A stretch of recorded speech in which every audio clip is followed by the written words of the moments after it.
계엄 해제 요구안을 국회가 의결했잖아요. 네. 근데 여기에 대해 가지고 합동참모본부 전투통제실을 차진 윤석열 대통령이 그 통제실 내부에 별도의 보안시설이 있다고 그러더라고요. 그리고 이름도 특이하던데 결심실이라고.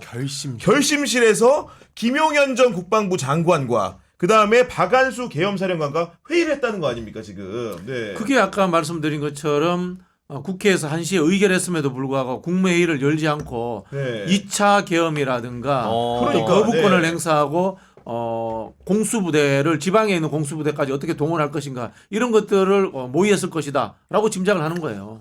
그러니까요. 그러니까 이 결심실이라는 그 비온벙커가 뭐 더 잘 아시겠지만 북한군의 동향, 움직임을 다 실시간으로 파악을 할 수가 있고 정말 전쟁이 일어났을 때 전투 지휘의 통제소잖아요. 네. 거기서 중요한 결심을 하는 거 아니에요. 그러니까, 이게 중대 북한이 결심. 쳐들어왔어. 네. 그러면은 자 우리도 그 결심실이라는 곳이 도청도 안 되고 뭐 통신들이 전혀 거기서는 전파방해 때문에 아무것도 네. 도청이나 뭐 연락이 안 되는 정말 극소수의 사람들이 모여가지고 중대한 결정을 하는 결심을 하는 네. 그 장소잖아요. 맞아요. 네. 거기서 이제 야 북한으로 자 우리도 진격 쏴 이런 거를 이제 결심하는 곳인데 거기서 비상계엄 2차 비상계엄 결심해 뭐 이런 걸 논의했다라고 볼 수밖에 없는 상황이 너무 길게 끌었으니까. 비극적이에요. 네. 하나 기억나는 게 있는데 삐언벙커 저희가 이제 출입문에 가장 가까운 곳에 있었는데 제가 근무할 당시가 김정일 사망 사건이 터졌거든요. 진짜요? 그때는 사병이 지키질 않고 장교들이 나와가지고 출입을 저희가 누굴 제한해야 되는지 모르니까 정말 쏟아지게 들어왔었거든요. 그렇구나. 아마 저는 그때 VIP도 분명히 들어왔을 거라고 생각을 네. 하고 전시에 이 한미연합이 거기서 작전 통제를 하기 때문에 정말 무서운 장소거든요. 거기가. 근데 그런 무서운 장소에 이번에 국민을 상대로 한 폭력을 행사하면서 실제로 그런 차후 대책을 또 논의했다는 것 자체가 굉장히 끔찍하고. 내란 반란 쿠데타 네. 모의를 한 곳이에요. 여기가 그럼. 아니 지금이라도 박안수 사령관 이런 분들은 회의를 같이 했다고 한다면은 불법이 있다면 얘기해야 되는 거 아닙니까 지금? 안 하고 있죠. 본인은 네. 뭐 늦게 알았다, TV 보고 말이 안 알았다, 뭐 이런 되잖아요. 식의 이야기하는데 네. 뭐 전혀 저는 뉘우치지 않고 있다. 발뺌할 국림하고 있다 이런 생각이 들고요. 실제로 보면은 수방사령관과 그 다음에 방첩사령관도 TV 보고 알았다고 거짓말했어요. 네, 맞아요. 처음에. 전부 다 새빨간 거짓말을 하고 있는 겁니다.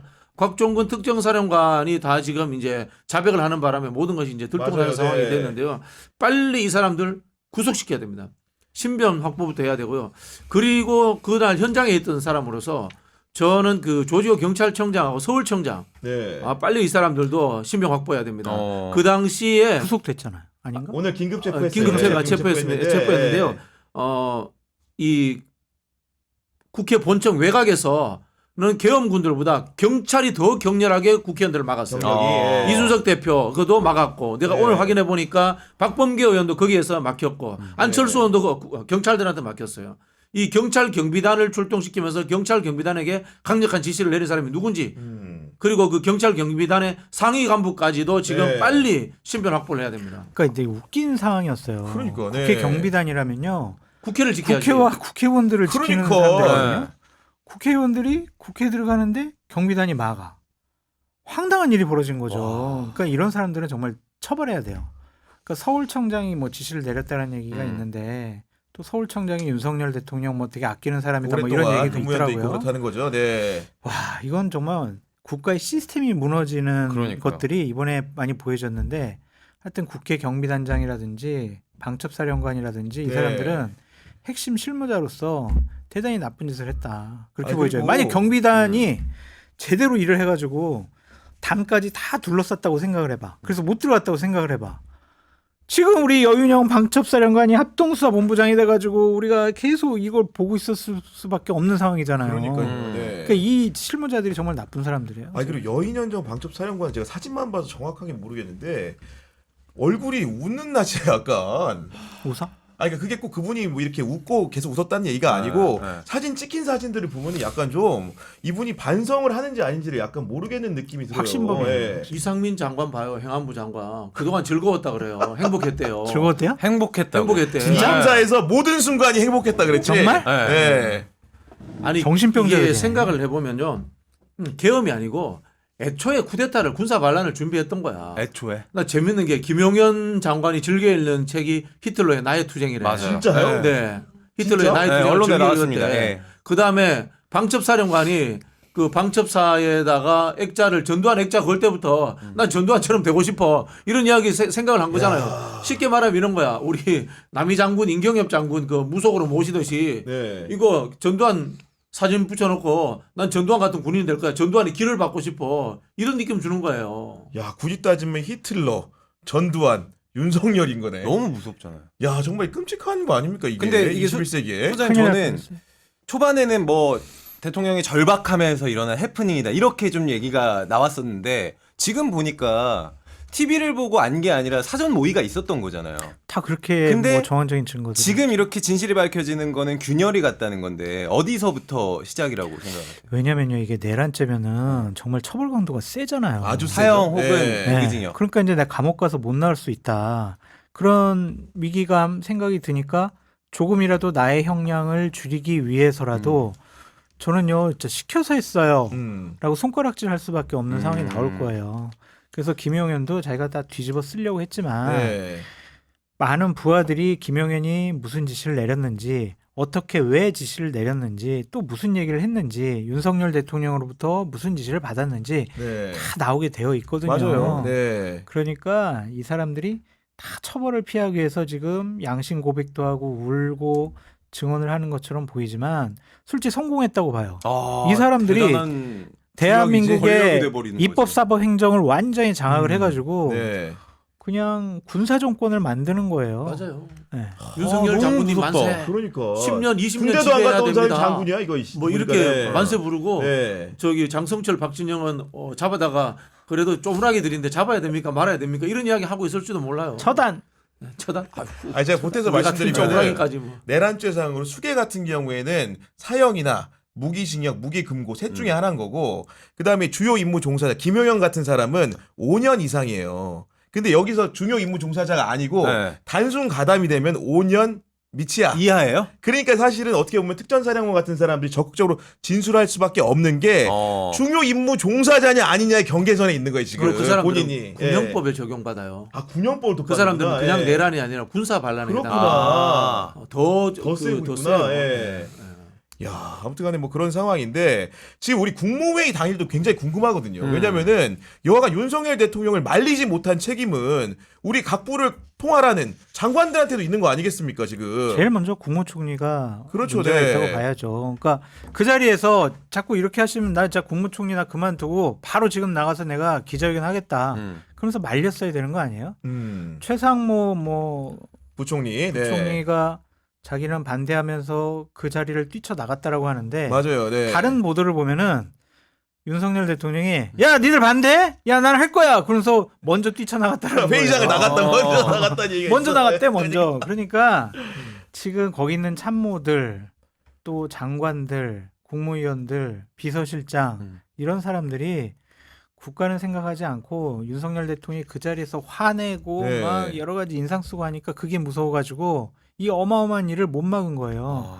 그 사람들은 참모들로서 장관들로서 자격이 없는 사람들입니다. 아니 대통령 비서실장도 사실은 그 사실을 뒤늦게라도 알고 왔으면 당연히 정치를 그렇게 오래 하는 분인데 말리고 설득하고 해야 되는 거 아닙니까? 그리고 그 뭐야 그 담화문 다 뺏어가지고 찢어버려야지. 예. 기자회견장 못 가게 막 들어놓고 막고 했었어야죠.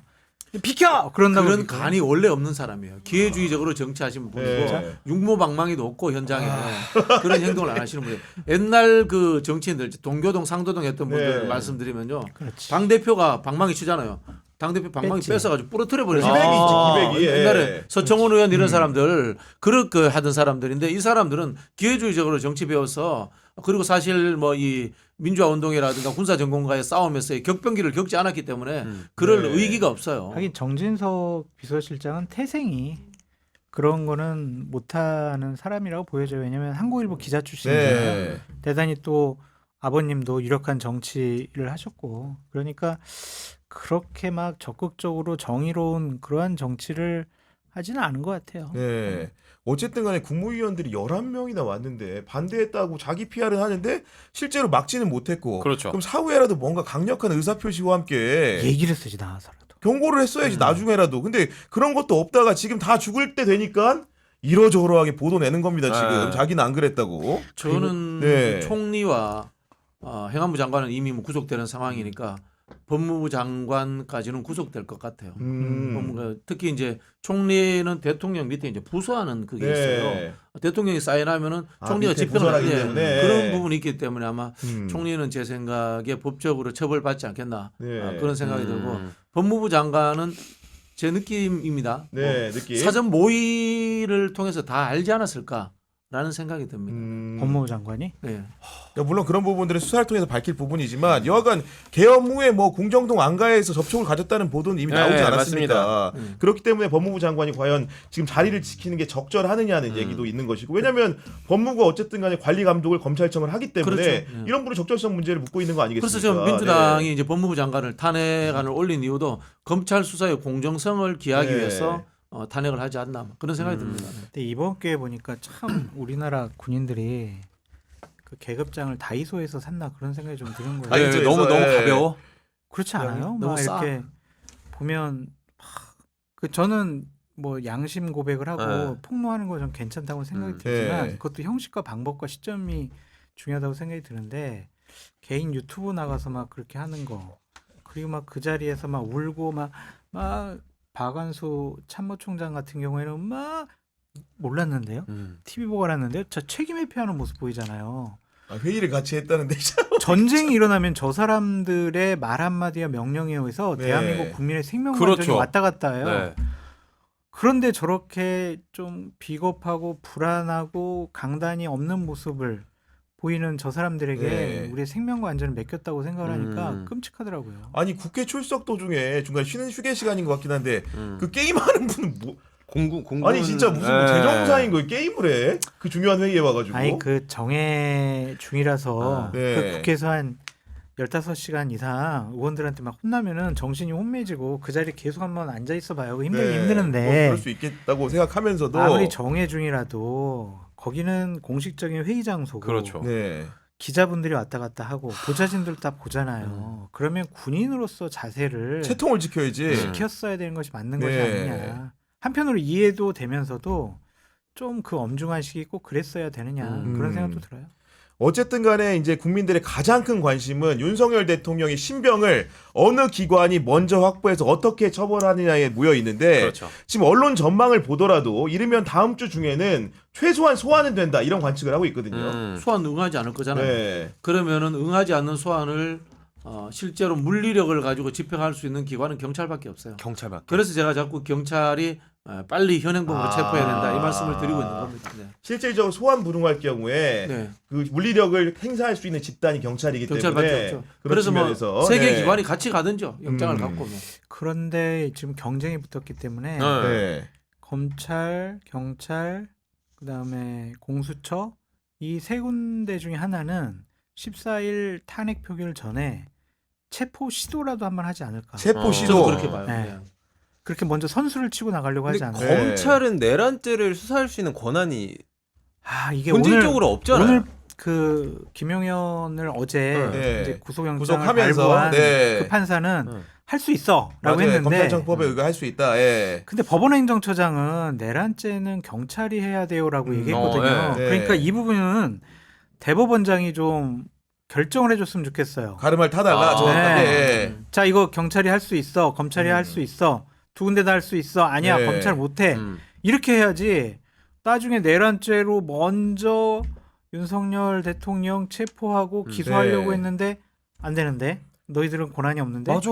이래 버리면 안 되잖아요. 나중에 뭐 공소기각 된다거나 이래 근데 버리면 이게 큰일 나죠. 그러니까 결국은 어제 그 영장 전담 판사가 김용현 구속 그 영장 발부를 늦게 한 게 사실은 자진 포기했기 때문에 구속하는 거는 일찍 해도 상관이 없는데 이 부분 때문에 오래 걸린 것 같아요. 네, 그래서 네. 영장 판사 네. 이야기인 즉슨 내란죄에 네. 경찰이 많이 포함되어 있기 때문에 경찰을 수사하는 것은 검찰이다. 그렇죠. 라는 네. 논리를 가지고 그렇죠. 영장을 네. 허락해줬다라고 아. 하는데 뭔가 좀 이렇게 근데 우리가 이제 미래의 썩 이렇게 일이지만 뭐 그렇진 않네요. 상설특검법이 통과가 됐거든요. 그렇죠. 그 얘기 무슨 얘기냐면은 준비 단계를 거쳐 발족을 하면 검경 공수처 다 사건을 보내야 돼요. 의무적으로 우리 박근혜 때도 봤잖아요. 검찰 특별수사본부가 특검에 바로 다 넘겨야 됩니다. 그런 상황이기 때문에 어차피 한 달 뒤에 기소하고 공소 유지하는 주체는 특검의 가능성이 높은 거거든요. 이게 상황적으로. 그렇기 때문에 그런 부분들이 또 법리적으로 해소는 해준다. 다만 아까 말한 것처럼 체포나 인신 구속 단계에서 그 부분을 다툴 가능성이 있기 때문에 윤석열이 체포나 예. 인식 구속이 왜 중요하냐면요. 결정적 증거는 사람이 가지고 있잖아요. 그럼. 그런 부분들인데 특히 지금 제일 구속해야 될 사람은 윤석열 대통령과 방첩사령관이에요. 맞아요. 지금 방첩사의 대부분의 정보가 다 있을 거란 말이에요. 맞아요. 사전 모의를 방첩사에서 다 한 것 같거든요. 근데 지금 빨리 인신 구속이 안 되고 있단 말이야. 네. 지금도 열심히 증거들을 인멸하고 있을 거다라고 저희들은 짐작할 수밖에 없는 거예요. 그러니까요. 결국은 그런 그 받기 위해서는 뭔가 합동수사본부 구성을 통한 깔끔한 정리가 필요하다. 네. 그 네. 전에라도 네. 지금 대법원이 빨리 음. 결정해줘야 된다니까요.